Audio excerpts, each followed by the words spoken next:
लोगों को ये पता चल चुका है कि ये सुसाइड अटैक था, लेकिन इससे एफसी का आज़म और मजबूत हुआ है।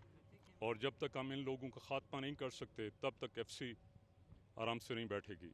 एफसी का आज़म है कि जब तक हम सूबे में अमन नहीं ले आते तब तक किसी कुर्बानी से दरेग नहीं करेंगे। और अभी इस पे इन्वेस्टिगेशन होगी। हमें इस पे कुछ टाइम दरकार है कि कौन लोग हैं ये काम करने वाले। लेकिन आपको पता होना चाहिए कि लोग इतने कमज़ोर हो चुके हैं कि अभी सिर्फ सॉफ्ट टारगेट पे आके हमला करते हैं, लेकिन इंशाअल्लाह आवाम के तावन से इनका भी खात्मा हम करके रहेंगे और बलूचिस्तान में वो पुराना अमन इंशाअल्लाह वापस आ के बहाल होगा। और तब तक एफसी और अवाम मिल के अपनी इस कोशिश में लगे रहेंगे।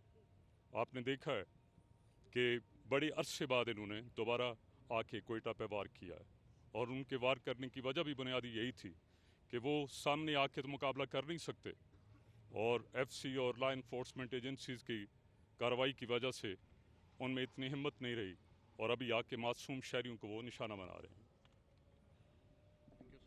बहुत शुक्रिया।